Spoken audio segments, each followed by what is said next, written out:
미국과 중국, 이른바 G2의 패권 다툼 속에 한반도를 둘러싼 외교 안보 지형이 출렁이고 있습니다.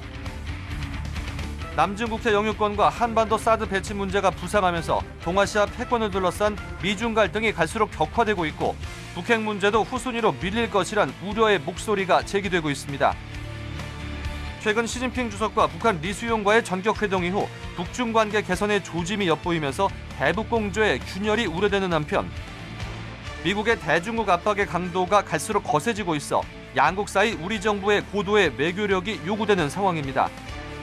G2의 격돌로 출렁이는 동북아 정세, 우리의 바람직한 선택과 전략적 대응 방안은 무엇인지 이번 주 이슈 토크에서 심층 진단해봅니다.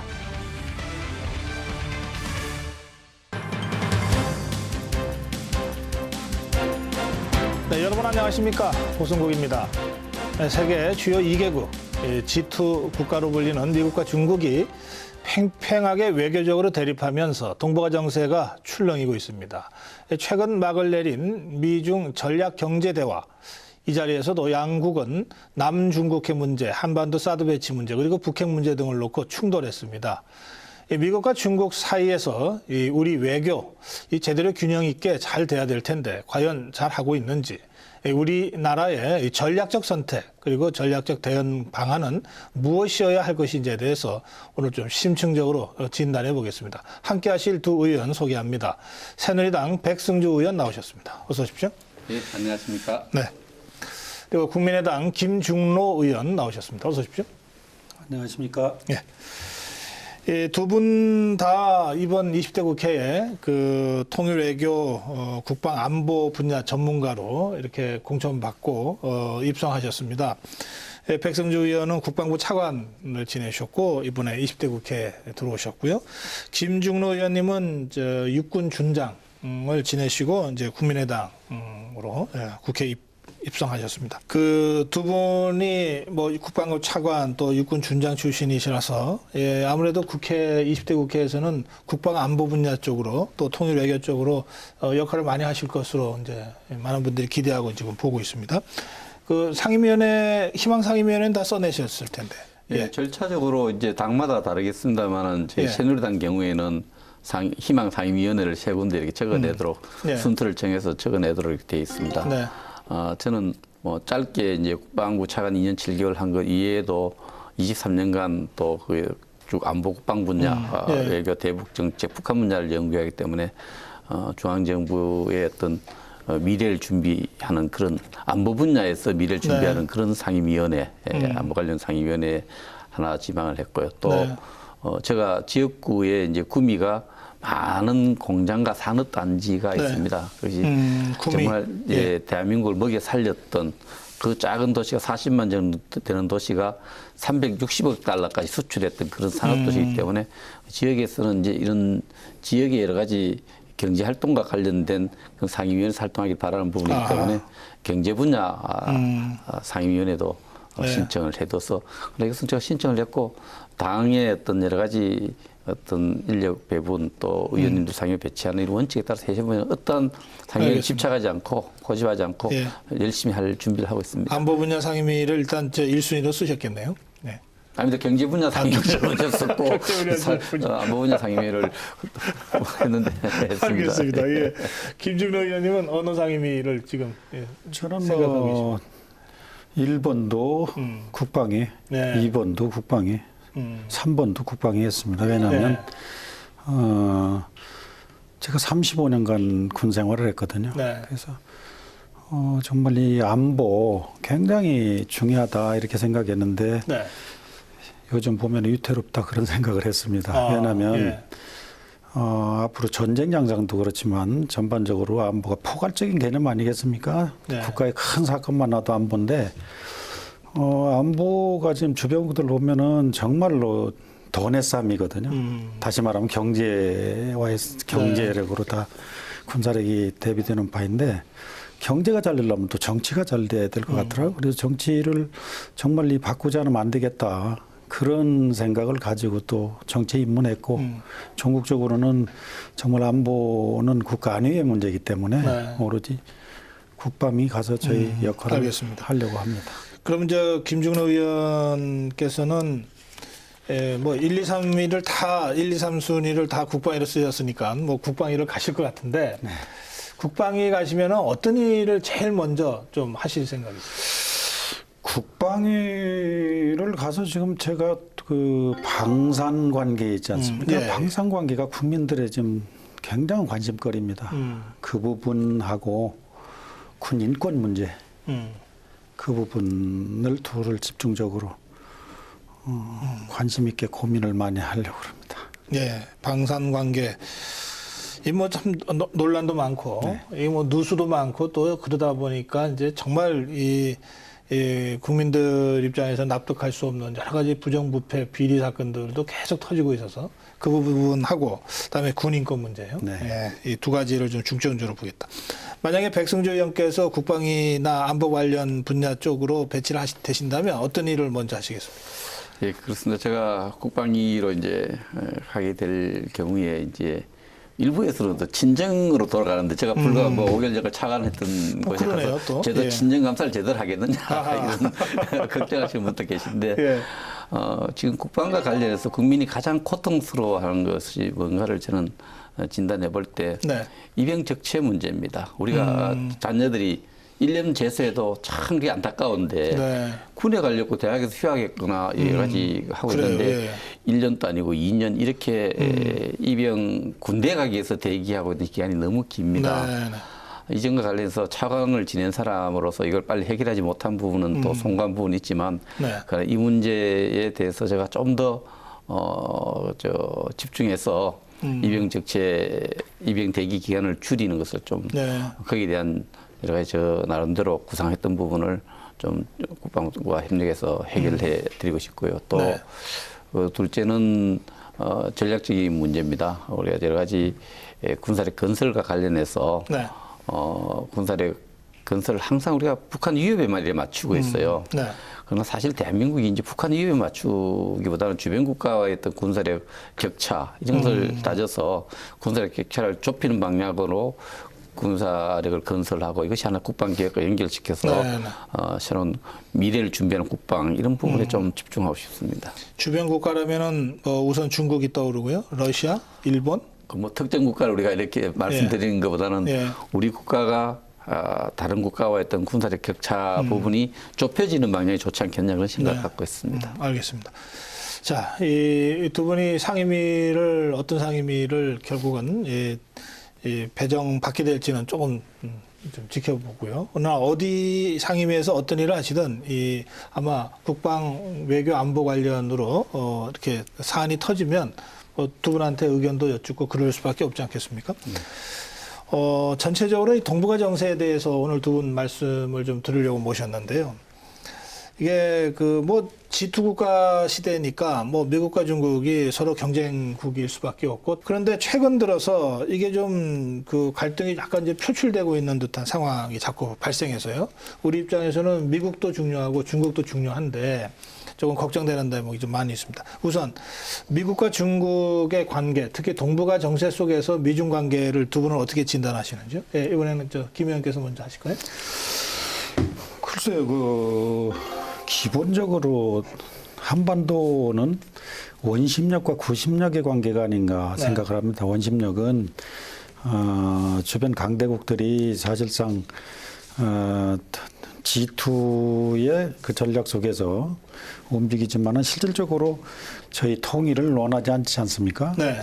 이제 남북 관계는 구심력으로 보는데 또 남북한은 자기 방식으로 통일을 하려는 그런 의지를 항상 가지고 있는 그런 역학관계가 아닌가 싶습니다. 그런 역학관계 속에서 세계의 G2의 전략, 그 갈등 속에서 우리는 항상 유치할 수밖에 없는 그런 상황으로서 지금도 사실은 속내가 다 다르지 않습니까? 예, 미국, 중국 다. 중국은 북한이 비핵화를 반대하지만 북한이 결국은 자기들이 이용해서 미국과의 관계에서 주도권을 잡겠다는 생각을 가지고 있고, 미국은 지금 사드를 배치해서 그걸 다목적인 카드로 활용하고 있는 예. 그런 형국으로 있다고 볼 수가 있겠습니다. 알겠습니다. 하여튼 미국과 중국이 우리 입장에서는 어쨌든 원심력을 발휘하는 국가들인데 우리 입장에서 이게 원심력에 휘둘리다 보면 뭐 우리의 주체적인 외교, 균형 외교는 참 어려워지는 이런 어려운 처지에 있는데 그렇다고 해서 G2 국가라고 불리는 초강대국 두 나라의 현실적 힘을 우리가 마냥 눈만 감는다고 무시한다고 될 수 있는 것도 아니고 그런 어려운 점을 지금 김중로 의원께서 우리 현실이 그렇다 이렇게 설명하셨습니다. 예, 백승조 의원님. 중국과 미국 관계는 기본적으로 이제 저 협력과 경쟁이 이렇게 같이 동시에 진행되는 관계라고 볼 수 있습니다. 네.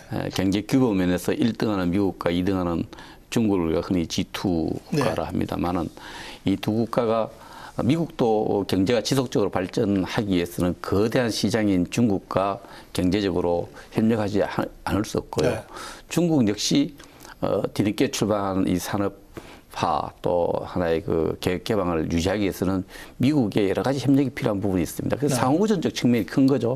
그래서 이제 이 경제적 측면에서 서로가 의존하고 있는 부분을 중심으로 협력이 진행되어야 되는데 네. 정치 군사적 측면에서 보면은 아까 가상적이라는 말씀하셨는데 그것을 이제 미국식 표현하면은 영향력 유지, 서스테이닝 인플루언스라는데 영향력을 많이 확보하는 측이 있고 영향력을 서로 강화하려는 측이 있는데 예. 중국은 영향력을 좀 증대시키려고 하는 측이 그렇죠. 있고 미국은 지금 영향력을 유지하려는 이런 게 있기 때문에 이것이 하나의 그 정치 군사적 헤지모니 영향력 경쟁에서 좀 서로 경쟁하고 있는 거예요. 정치 네. 군사적으로. 그런 측면에서 정치 군사적으로는 굉장히 경쟁하는 측면이 나타나는 것이 이제 예를 들면 남중국해에서 어떤 영향력 경쟁이라든지 이런 부분이 나타나는 거고요. 다행히 이제 미국과 중국이 한반도 특히 북한 문제에 있어서는 그 북한 핵에 관해서는 네. 이제는 좀 협력적 요소가 굉장히 증대되고 있는 그런 예. 부분이 있습니다만 그러나 한반도 전체에 있어서 영향력을 유지하는 측면에서는 서로 또 경쟁적 관계에 있는 이런 부분에 있어서 우리가 굉장히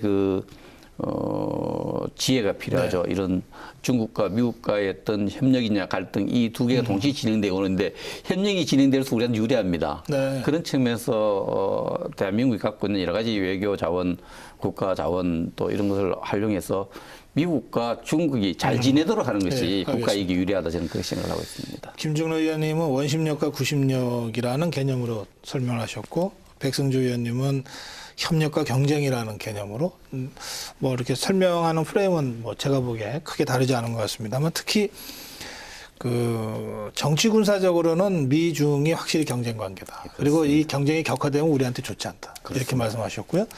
경제적으로는 이게 점점 상호전성이 높아지고 있다. 네, 이렇게 이제 분석하셨습니다. 아까 저 정치 군사적인 부분과 관련해서 사실 우리 입장에서는 가장 중요한 문제 중에 하나가 북한 핵 문제를 해결하는 것인데 이 문제와 관련해서 중국의 역할을 좀 더 강화시켜 달라고 하는 것이 우리의 요구고 또 미국, 일본의 요구고 그렇지 않습니까? 예. 그런데 중국이 그렇게 하는 것 같다가도 또 딴소리하고 또 돌아서고 그렇게 거듭하고 있고 이번에 그 리수용을 불러서 시진핑 주석이 만난 것은 그런 면에서는 지금까지의 흐름과는 조금 좀 반전되는 흐름이다. 이런 분석도 있던데요. 예, 어떻게 보십니까? 저는 반드시 그렇게 생각하지 않고요. 네. 북한이 한 30여 만에 당대회를 했기 때문에 그것을 이제 그 이수영이 중국에서 설명하는 형태로 갔는데 네. 그 만난 그 자체가 어떤 변화기보다 만나서 중국 입장이 무엇이느냐 이게 굉장히 중요하거든요. 네네. 그래서 이제 비핵화를 강조하고 북한이 우리 핵을 개발할 수밖에 없다는데 거기에 대해서 어떤 태도를 취했는가 이렇게 봤을 때 중국은 그 뒤에 여러 가지를 종합해 보면은 중국으로서는 북한에 대해서 비핵화에 대한 기존의 입장을 강조한 것으로 보이고 북한 역시 또 북한 입장을 우리 핵을 보유할 수밖에 없었다 이런 주장을 했는데 만난 그 자체를 네. 우리가 그것이 어떤 중국이 북한에 대한 입장 변화로까지 네. 볼 필요는 없다 이렇게 생각을 예, 만난 합니다. 이후에도 그 시진핑이나 중국 정부의 메시지가 만나기 이전과 똑같이 비핵화 불용, 이제 비핵화에 대한 입장이 견지되고 있다. 이렇게 제가 파악하고 있기로는 예. 중국이 그런 메시지가 전달된 것으로 이렇게 알고 있습니다. 알겠습니다. 예. 저 김중로 의원께서는 어떻게 해석하시는지? 저는 조금 견해를 달리하고 있습니다. 예. 왜냐하면은 북한하고 중국하고 관계에서 네. 중국이 현재 느낌은 미국하고 한국하고 일본하고 이 관계에서 밀린다고 생각할 겁니다. 그 주도권 면에서. 네. 그러면 북한을 이용해서 주도권을 어느 정도 잡아야 서로 주고받는 카드가 균형을 이룰 거 아니냐 하는 생각을 가질 것이고 네. 북한은 또 자기들이 지금 완전히 봉쇄된 상태에서 코너에 몰려 있지 않습니까? 네. 유엔 제재를 약간은 느슨하게 만들 수 있는 그런 계기를 만들고 자기들이 지금 현재 그런 프레임에서 빠져나와야 되는 그런 계산이 양국이 맞아가지고 그런 만남을 가졌다고 저는 생각합니다. 중국이 북한 카드를 이용해서 다시 균형을 잡으려고 한 것이다. 이렇게 지금 해석하시네요. 조금 아니 예. 전략적 의도는 있죠. 그 네. 한반도 전체에 대한 영향력을 좀 더 다른 나라와 다르게 중국이 많이 가지다는 걸 보여주기 위해서는 네. 우리만이 북한 지도자를 불러서 이런 얘기할 수 있다는 걸 보여주는 게 이제 필요했던 부분이 있는데 지금 북한 핵핵 안에서는 우리가 중국과 우리 정상회담 자주 하지 않습니까? 고위급 회담도 많이 하고 네. 있는데 이런 그 비핵화에 대한 우리 메시지들이 중국이 북한에 그냥 전달되고 있다고 보여요. 다만 지금 우리가 원하는 수준으로 북한에 대해서 여러 가지 유엔이 요구하고 국제사회 요구하는 제재에 동참하느냐에 대해서 늘 좀 의문부호가 달아 있었는데 이 부분에 대해서 시원하게 이번에도 좀 못 내놓는 그런 부분이 있어요. 그러나 전체적으로는 비핵화에 대한 중국의 의지는 뭐 대한민국을 위해서가 아니라 중국의 여러 가지 대외 전략상으로도 분명한 것 같습니다. 그 유엔의 대북 제재 결의에 중국이 지금 어느 정도로 적극 동참하고 있다 또는 소극 동참하고 있다고 평가하시는지요? 비교적 그 서방 국가에 비해서는 소극적으로 동참해왔다고 이렇게 봅니다. 네. 그러나 일정 부분에 중국으로서는 뭐 또 북한과의 관계가 서구국가와 북한과의 관계가 다른 부분이 있기 때문에 그러나 네. 중국이 우리가 원하는 수준으로 원하는 시기에 이렇게 제재를 하지 않고 있다는 것은 대부분의 평가가 그렇게 나오고 있습니다. 그렇죠. 좀 소극적이다. 네, 매우 그냥. 소극적이다. 예. 그렇게 보시는. 아니 저는 다른 때보다는 예. 훨씬 적극적으로 저는 보고 있습니다. 옛날에 비해서. 예. 이번만은 아주 아마 그 전략적으로 사드 배치하고 연관이 될 것 같은데 네. 실질적으로 중국이 그렇게 나와본 적이 없지 않습니까? 네. 그래서 사드가의 그 현안 중에서는 아주 관심의 초점인데 네. 실제 그거를 이용해서 많이 중국의 태도 변화가 있었다. 네. 그렇게 저는 파악을 하고 있습니다. 알겠습니다. 사드 문제가 그만큼 그 중국의 전략적으로 중요한 문제다. 이런 말씀까지 지금 하신 것 같은데요. 이 사드 이게 결과적으로 기정사실화되고 있는 것 같습니다. 사드의 한반도 배치. 기정사실화는 아닌 것 같고요. 예. 제가 보기에는 사드 배치 문제는 수위 조절의 문제인 것 같습니다. 예. 각국이 다르게 네. 자기 국익 차원에서 그 문제를 다루지 않는가 이런 생각이 듭니다. 또 미국만 보더라도 국무부 생각하고 국방성 생각하고 또 다릅니다. 예. 그렇지 않습니까? 그러면 한반도에 사드를 배치한다고 하는 것은 아직 결정된 바 없다. 이렇게 봐야 됩니까? 네, 저는 아직 결정된 바 없다고 봅니다. 다만 예. 한국도 그러고 미국도 그러고 그걸 이용한 다양한 카드를 가지고 북핵 문제고 연결하고 국제 질서 속에서 국익을 챙기기 위한 그런 노력이 아닌가 네. 그렇게 저는 봅니다. 네. 그렇게 봐도 됩니까? 결정된 바 없다. 사드 배치와 관련해서는 이제 사드가 이제 우리가 이제 북한에 날아오는 미사일을 방어할 수 있는 체계가 20km, 40km 중고도, 저고도 이제 요격 체제를 갖고 있는데 배터리 시스템은 사드는 고고도거든요. 200km 이상 날아오는 고도 200km 날아오는 거기 때문에 군사적 유용성에 대한 문제, 한반도 이 중심 잡을 때 진짜 필요하냐 문제에 대한 검토를 했는데 이 검토에 이제 그래도 북한의 미사일을 방어하는데 사드가 배치되면은 유용하다, 유리하다 이런 판단을 이제 선 것으로 이제 볼 수 있고 최근에 이제 상그리라 대학에서 싱가포르에서 쭉 나온 입장들을 이렇게 보면은 우리 정부는 그 굉장히 유용성에 무게를 듣는데 배치 그게 한미 국방장관 회담 말씀하시는 건가요? 그 우리 국방장관의 이야기에서 나오죠. 그래서 그러나 이것을 이제 배치라는 것은 배치를 할 것이냐 안 할 것이냐는 또 미국이 결정합니다. 여러 해외 기기 중에서 그런 부분에 대해서 한반도의 배치가 검토되고 있다는 건 쭉 돼 있는 거고. 지금 검토되고 있는 게 사드를 우리가 사서 우리 군 전력으로 배치하는 게 아니고 미군 부대에 미국이 이제 자기네 사드를 갖다 놓는 거가 검토되고 있다 이런 뜻입니까? 굉장히 중요한 문제를 제기하셨는데요.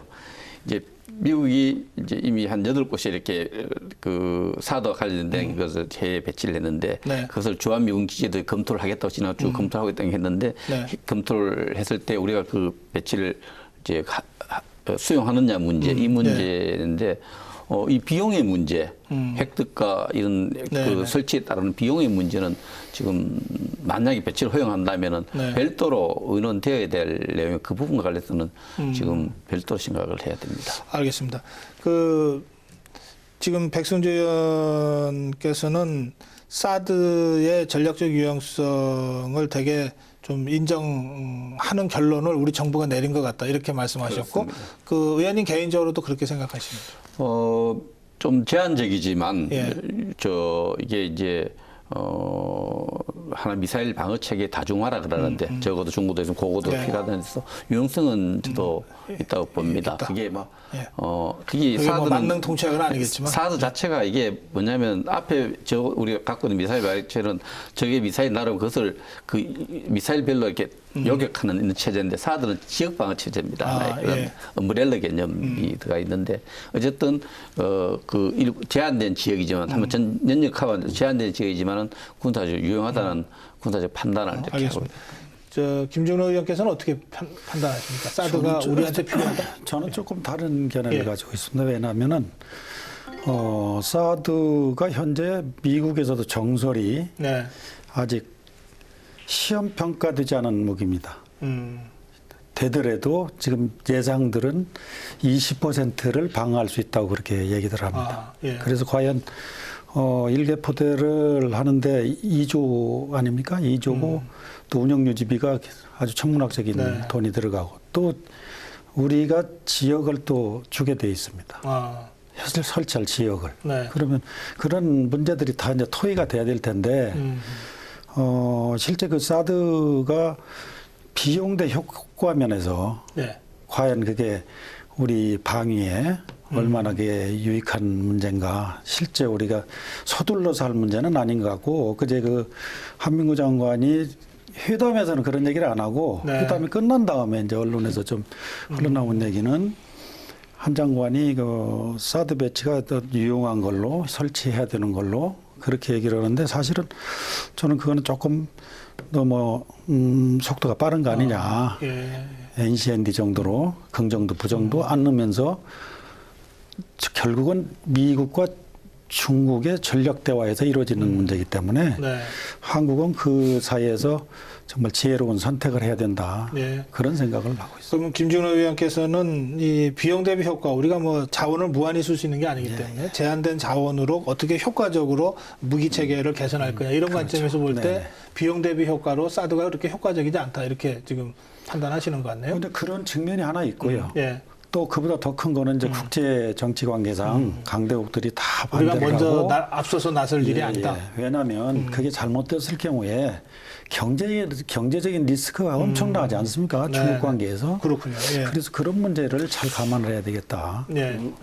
사드 배치에 대한 어떤 국가의 어떤 판단 정책은 기본적으로는 우리 그 국방에 안보에 도움이 얼마나 되느냐, 도움이 되느냐 이것이 본질적인 문제죠. 거기에 대해 판단을 따르는 거고 이것이 뭐 제3국의 입장이라는 것은 참고할 사항인 겁니다. 제3국이 그런 말을 하는 자체가 부당하다 이것도 그렇지는 않고요. 예를 들면은 유럽에도 미국이 MD 미사일 방어 체제를 만들면은 러시아가 강력히 반발합니다.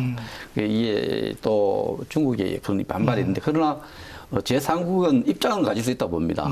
그 입장을 대한민국의 궁극적인 국방 정책을 만들고 또 무기 체계를 도입하고 배치하고 이런 데 대해서 어떤 관여하거나 영향력을 행사하는 그 정도까지 가서는 안 된다는 거죠. 굉장히 본질적인 문제가 있기 때문에 그런 측면에서 우리 국방의 사드가 필요하냐 안 하냐에 대해서 굉장히 조심스럽게 이제 판단을 내려가는 과정이고요. 그래서 비용의 문제는 비용도 효과 측면에서는 지금처럼 김 의원님과 같이 면밀하게 비용과 효과 측면에서는 우리가 그런 그 사드 배치를 받아들일 때 우리가 해야 될 일은 뭐고 들어야 될 비용이 뭔가 이 부분에 대해서는 냉정하게 봐야 된다. 이렇게 최소화하는 게 좋겠죠. 그게 누가 그걸 반대하겠습니까? 그렇게 봅니다. 근데 그 김준호 의원께서 아까 말씀하시면서 사드 배치로 인해서 중국의 경제 보복이 있을 수 있다는 부분을 이제 좀 걱정스럽게 지적하셨거든요.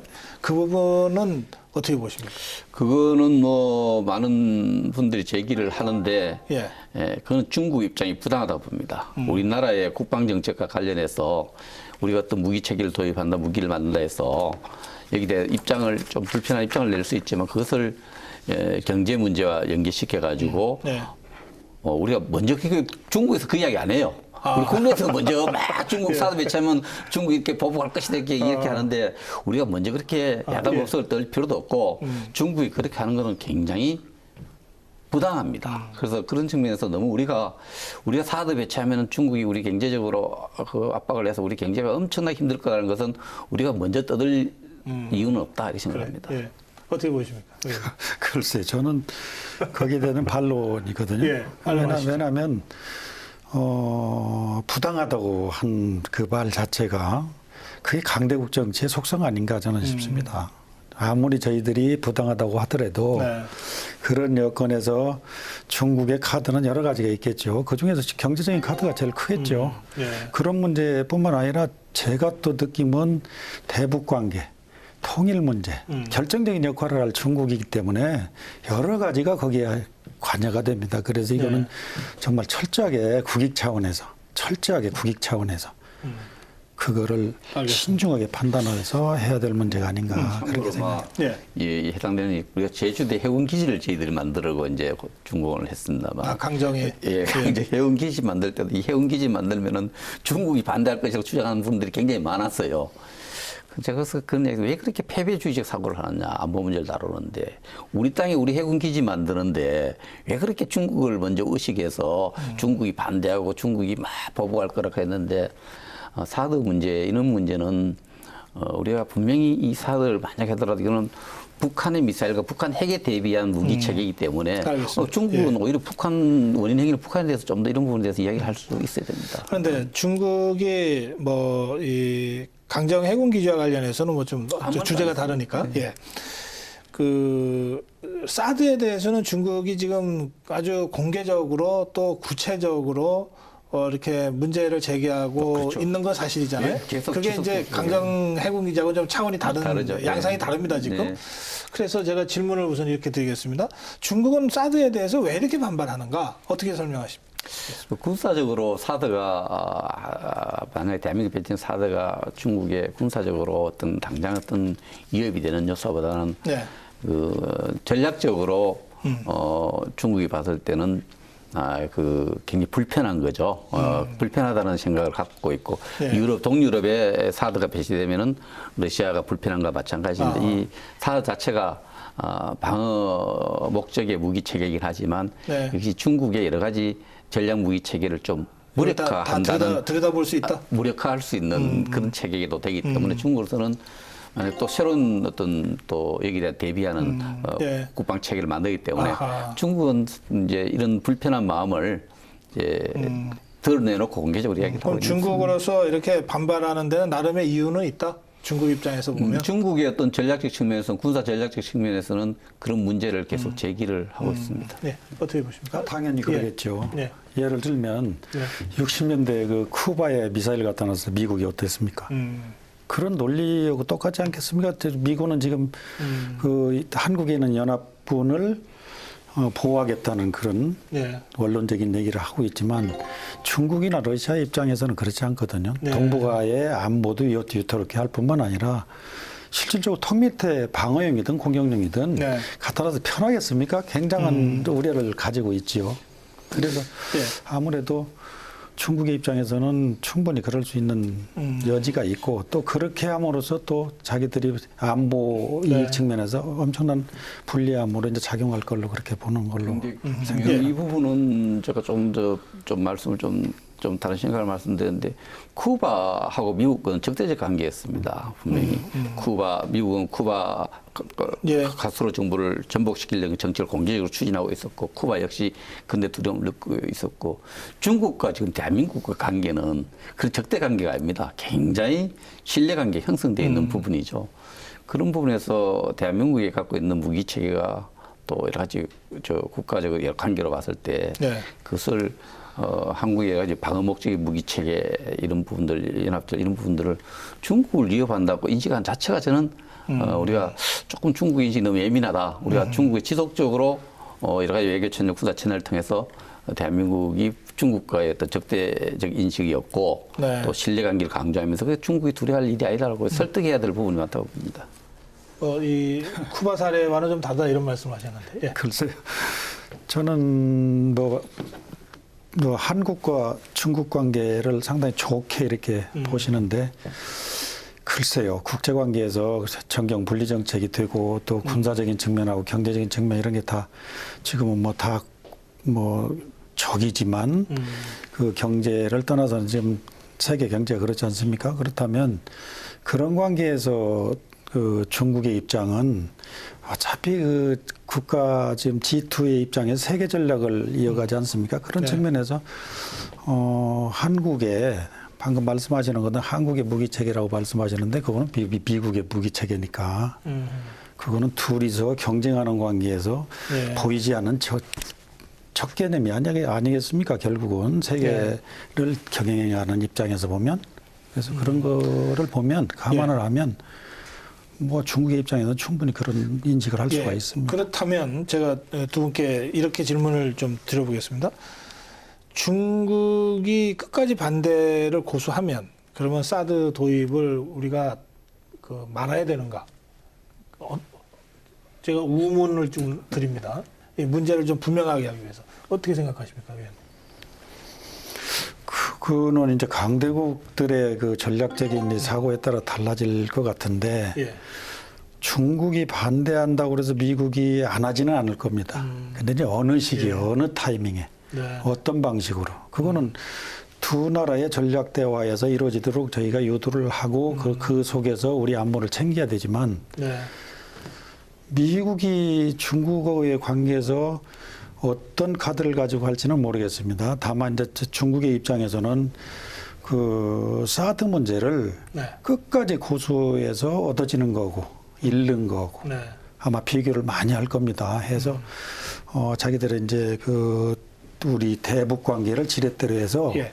그거하고 이렇게 연결시켜서 비핵화 문제까지도 다 이게 연결해서 아마 대응을 하지 않을까 싶은데 예. 거기에서 중국이 반대한다고 그래서 미국이 안 하지는 않을 걸로 저는 봅니다. 보는데 예. 그 타이밍이 언제냐 굉장히 늦어질 걸로 저는 봅니다. 거기에는 우리 한국도 중국이 작용 끝까지 반대하면은 실전 배치 시점은 늦어질 수밖에 없다. 굉장히 늦어질 걸로 그렇게 봅니다. 지금 전망하시는 거죠. 어떻게 보십니까? 그 국가 관계에서 이걸 뭐 끝까지 반대한다 이런 용어가 어떻게 해석이 될지 모르지만 반대 입장은 이미 유지될 걸로 이렇게 되기 때문에 반대 입장이 표명되었고 네. 그 입장은 유지되는 것이죠. 또 우리가 배치 문제에 대해서 아직 뭐 어떤 정확한 절차적인 논의가 지금 완성이 안 돼 있는데 이 문제를 논의하는 가운데 너무 과도하게 미국의 어떤 영향력 속에 우리가 뭐 정책 결정한다 이 생각을 저는 하지 않습니다. 이제 북한이 지금 이렇게 급하게 우리가 좀 진전되는 부분이 북한이 4차 핵실험을 하고 또 미사일 실험을 계속하는 상황에서 우리 국방과 안보에 관련해서 배치하는 게 필요하다는 판단이 지금 자꾸 진행되어가는 이런 부분이기 때문에 네. 전국적으로 국가 방어와 관련된 문제, 안보와 관련된 문제를 제3국 이런 뭐의 어떤 입장 때문에 그렇게 조정받지 않아야 된다고 생각하고 받지 않을 겁니다. 그렇게 해야 된다고 생각합니다. 알겠습니다. 이제 이 사드를 둘러싼 논쟁, 논란을 이제 두 분이 좀 정리를 해주셨는데 그 말씀을 듣다 보면 결국은 이게 이제 북한 핵 문제, 북한 미사일 문제로 다시 돌아옵니다. 아주 그 교과서적으로 얘기하면 북한이 핵 포기하고 미사일 그 발사 시험 발사 중단하고 그렇게 해서 우리가 그런 군사적 위협을 실제로 느끼지 않게 되면 굳이 사드 배치를 우리가 고려할 이유가 없고 미국도 명분이 없고 뭐 이렇게 되는 거 아니겠습니까? 그래서 이제 뭐 김정은 의원 말씀대로 사드 배치 문제는 미중 간의 전략적 대화라고 하는 한 축이 있고 또 우리가 대북 위협을 어떻게 억제할 거냐라고 하는 우리의 어떤 안보라고 하는 또 다른 축이 있어서 이제 그 양축으로 이제 논의가 전개될 수밖에 없는데 북핵 문제나 이 북한의 군사적 위협에 대처하는 문제는 아무래도 우리가 이제 주도적으로 이 문제에 대한 그림을 그리면서 미국이나 중국의 협조를 이제 끌어내는 방식으로 그동안 해왔고 앞으로도 그럴 수밖에 없지 않겠습니까? 그 점에서 조금 한두 가지 좀 구체적으로 좀 짚어보고 싶은데요. 북한이 지금 4차 핵실험까지 했는데, 그, 지금 추가 핵실험 얘기가 계속 나오고 있습니다. 또 미사일도 지금 무수단에서 계속 쐈는데 실패했다는 얘기도 있고, 지금 북한의 동향을 어떻게 파악하고 계십니까? 군사적으로 이제 그 핵 기술적으로 보면은 핵무기 개발에 어떤 여러 가지 절차 과정을 앞에 핵실험을 한 국가들을 보면은 세 차례, 네 차례 정도 하면은 우리가 디바이스라는데 핵폭탄의 하나의 그 기술적 보완이 끝나는 시점 한 4차례 핵실험을 하겠습니다. 그래서 5차례, 6차례는 양적 증가를 위한 또 기술 개량을 한 거기 때문에 이미 북한 4차례 핵실험을 하는 것을 보여줬다고 생각할 때는 이미 핵 보유국으로 인정받는 이런 외교적 노력이 강화될 걸로 보고 그러나 핵실험, 추가적인 핵실험은 뭐 항상 하지만은 그렇게 서두를 이유는 별로 없다고 생각하고요. 그러나 연초에 이제 김정은이 계속해서 그럼 핵 디바이스 완성했는데 핵무기를 전술적으로 핵무기 체계 완성이라는 표현을 쓰는데 핵을 전술적으로 사용하려면 손으로 던질 수 없지 않습니까? 그 운반체라는 게 있는데 그게 이제 운반체가 이제 무사는 이제 이동 발사대에서 소소 한 2,000km에서 3,000km 나가는데 이게 벌써 2008, 9년도에 완성돼서 배치됐다고 우리가 판단하고 있던 무기 체계거든요. 근데 이걸 이제 이번에 4차례에서 다 북한이 실패를 했는데 북한은 핵무기 체계 완성이라는 측면을 보면은 또 김정은의 최근 지시를 이행하는 차에서 보면은 그 운반체 미사일 개발에 조금 집중할 가능성이 많고 핵무기 개발을 해서 계속 외교적으로 우리 핵을 북한에 있는 핵을 밖으로 확산시키는 데 노력 안 할 테니까 핵 보유국으로만 인정해달라 이런 그 노력을 많이 할 걸로 이렇게 봅니다. 근데 이번에 그 무수단 미사일 4차례 걸쳐서 뭐 결국은 다 실패했다고 우리가 지금 파악하고 있지 않습니까? 그렇습니다. 그거는 어떻게 봐야 됩니까? 이미 아까 말씀하신 대로 뭐 2000년대 후부 2008년 9년에 뭐 사실은 뭐 몇천 킬로까지 다 날아갔다고 다 돼 있는데 특히 무수단 경우에는 그 하나의 그 배치 사용 직전의 상황 사용을 위해서 배치까지 되었다고 이렇게 판단한 무기 체계인데 미사일인데. 이번에 실패함으로써 북한이 엄청난 충격을 받았을 걸로 생각합니다. 그래서 운반체를 완성하라고 지시하니까 계속 속이 떠오는데 실패를 하니까 북한에서는 굉장히 군사 기술자들이 그 부분에 대해서 스트레스도 받고 충격을 받지 않았나 이렇게 생각을 합니다. 의원님 어떻게 파악하고 계십니까? 핵무기 문제는 근본적으로 이제 북한의 마지막 벼랑 끝 전술 무기 아닙니까? 그게 이제 핵무기 자체도 중요하지만 투발 수단이 굉장히 중요하다고 봅니다. 그래서 이제 지상에서 하느냐, 뭐 잠수함에서 하느냐 여러 가지 이제 형태가 있는데 그런 거가 지금 그 북한이 뭐 그 핵실험에 관한 문제는 앞으로 이제 아까 김 의원님 말씀하듯이 투발 수단 그런 것들로 집중을 하면서 아마 지금 워낙 유엔 제재가 강해서 아마 중국이 적극성을 띠는 한 5차 핵실험은 그렇게 쉽지 않을 거라고 저는 봅니다. 그래서 현재 상황 가지고 어떻게 자기의 생존을 위한 노력을 할 것이냐 그쪽에 더 치중을 하지 않을까 그런 생각도 가지고 있습니다. 이 추가 핵실험 가능성은 뭐 당장은 없을 것 같다 이렇게 아까 전망하신 거죠? 아니 항상 상존하지만 지금 준비는 돼 있는데 북한을 봐서는 그렇게 서두르야 될 이유가 좀 적어졌다. 오히려 지금 계속해서 실패한 이 미사일 문제와 관련해서는 어떤 형태로든 성공했다는 소리를 할 때까지 할 수밖에 없겠네요. 북한 입장에서. 요번 4차례 실패하니까 앞에 동영상 그 SLBM 성공한 화면을 보여 그만큼 충격을 받았다는 거거든요. 이게 이사 실패하니까 성공한 화면을 가지고 그런 면에서는 앞으로도 미사일 추가 추가 시험 발사는 가능성이 좀 더 예, 있다. 맞습니다. 핵실험보다는 예, 이제 그렇게 지금 두 분이 전망하신 것 같습니다. 자, 하여튼 이런 상태에서 남북 관계를 풀어야 될 우리 입장에서는 뭐 북한이 또 시도 때도 없이 대화 공세도 또 같이 피고 있고 그래서 그러나 우리는 지금 유엔 결의에 그 유엔 결의를 준수하면서 이 문제를 풀어가야 되기 때문에 뭐 대화로 바로 전환하기가 또 쉽지 않은 상황입니다. 그 우리 정부의 이 남북 관계 돌파구 이걸 어디서부터 찾아야 될 것인지요? 예, 의원님. 네, 그 아주 좋은 질문이신데. 예. 지난번에 7차 당대회에서 네. 김정은이 군사 당국자 회담을 제안했어요. 예. 그때부터 군사 당국자 회담을 제안했는데 정부 여당이 비핵화를 전제로 해서 아예 대화는 없다. 네. 그렇게 말씀하신 거에 대해서는 좀 반론을 제기하고 싶거든요. 왜냐하면 전쟁을 할 때 적과도 전쟁을 하는 상황에서도 대화는 합니다. 공식적이든 비공식적이든. 왜냐하면은 지금 완전한 봉쇄 상태에서 북한의 카드가 전혀 없다면 어떤 행위를 할지 그 빌미를 줄 수가 있다고 생각해요. 어떤 극단적인 도발을 할지 어떤 모르니까. 도발이든지 지금 뭐 정부부 판단에 하면 뭐 저 여행객을 뭐 납치하는 특수부대를 뭐 운영한다. 예를 들면 하여튼 수없이 많은 그런 방법이 있겠죠. 네. 그래서 그런 문제 하나 하고 만약 당장 그거 지금 그걸 안 받아들이는 상황에서 이수영이 중국을 갔습니다.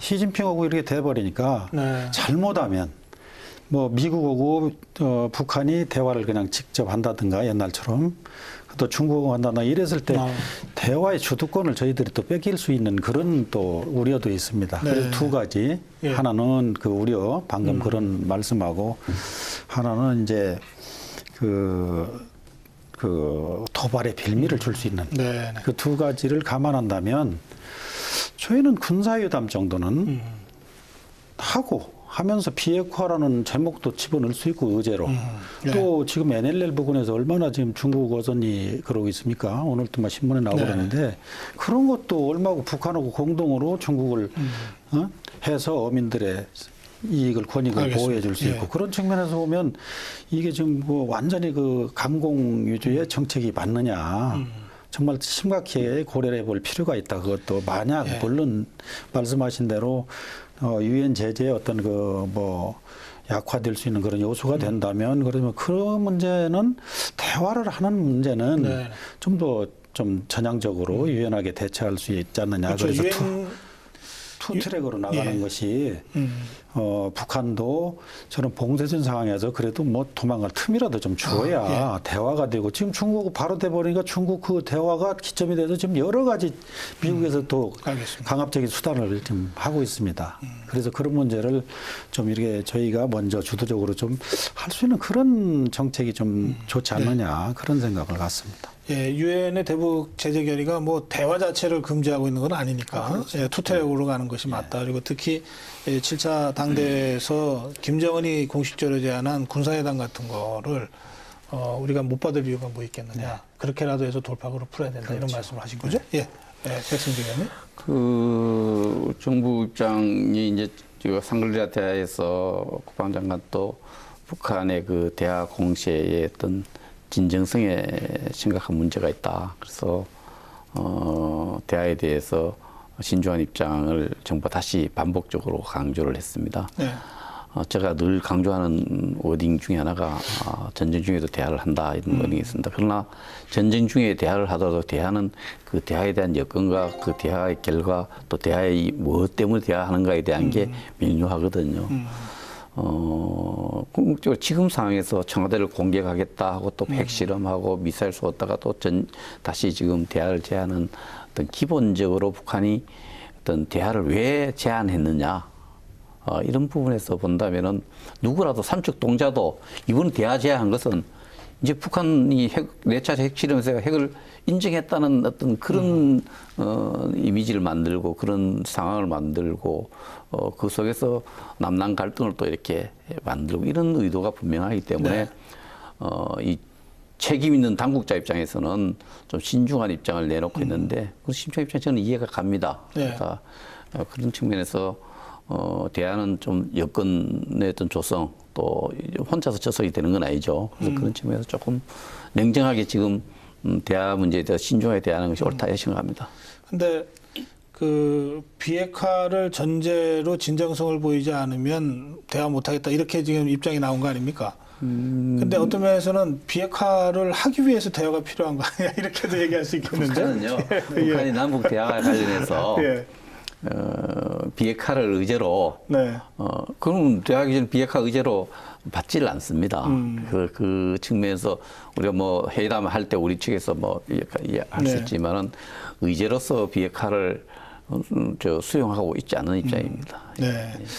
알겠습니다.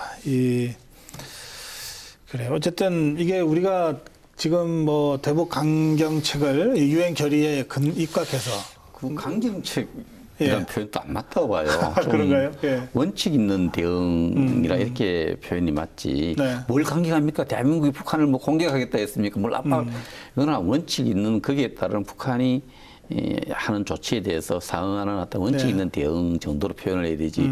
우리 정부 정책을 자꾸 강경이라는데 자꾸 하나도 강한 게 없어요. 그렇게 좀 원칙 있는 어떤 대응을 지금 하고 있다 이렇게 제가 어떻게 북한이 하자는 대로 하는 것이 이것이 뭐 좋은 정책 강경 말씀도 뭐 일리는 있는데 백성주 의원. 예, 백 의원님 말씀은 일리가 있는데 예.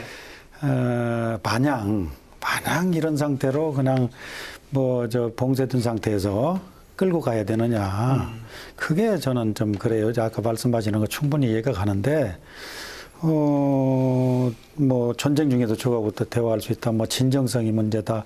그렇게 생각하면 정말 대화 못 합니다. 제가 보기에는 진정성이 있든 없든 정말 우리는 북한을 이제 관리하는 입장 아닙니까? 실직이. 예? 그렇죠? 그래서 저희는 이제 정말 승자의 입장에서 정말 네. 북한을 안고 끌어안고 그래서 투트랙을 아까 말씀드린 이유는 정말 인도적이고 그 민간인들 네. 결의 오는 문제 이런 문제들은 정말 해야 된다고 저는 봐요. 그래서 그런 문제들이 마냥 이렇게 대화도 안 하고 뭐 진정성을 보여라 또 뭐 비핵화를 전제로 하지 않으면 대화는 없다 이런 식으로 하면 정말 그 중국으로 갔어요. 지금 대화는 우리가 먼저 지금 고위 당국자회담 제안해놓고 있는 상태입니다. 이런 인도적인 문제라든지 다른 의원님도 투트랙 네, 전략을 부정하시는 건 아니죠? 인도적인 대화 문제를 해결하기 위한 대화 제안을 고위 당국자회담을 지난해 그 8월달에 우리 쭉 합의한 대로 쭉 대화 제안을 해놓고 대화 일방적으로 네. 북한이 중단했는데 북한이 지금 그것도 하나의 전술 같아요.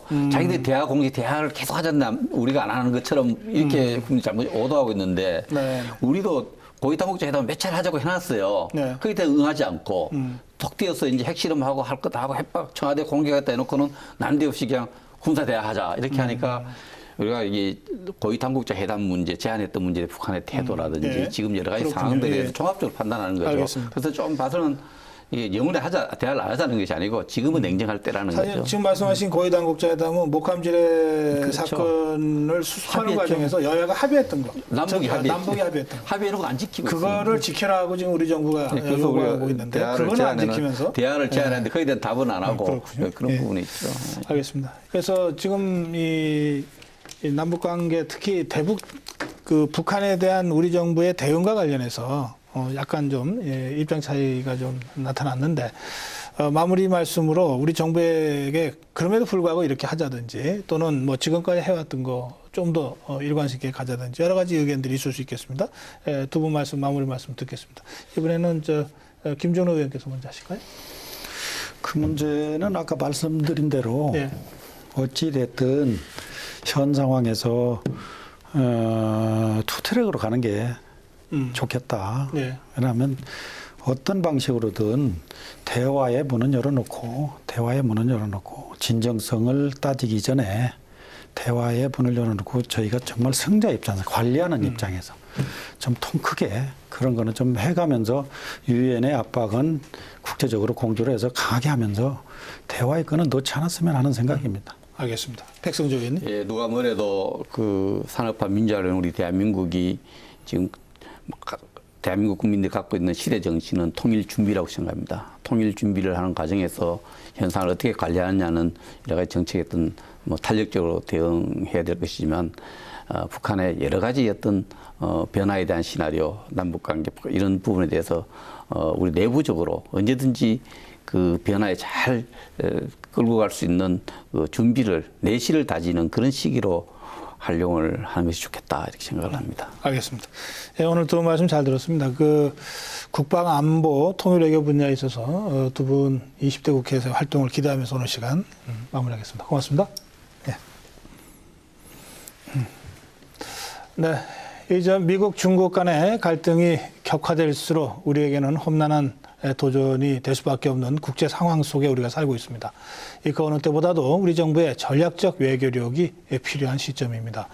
특히 북핵 문제 해결의 당사국입니다. 소인과 역할 소홀히 해서는 안 될 것입니다. 저는 다음 주 이 시간에 여러분 다시 찾아뵙겠습니다. 고맙습니다.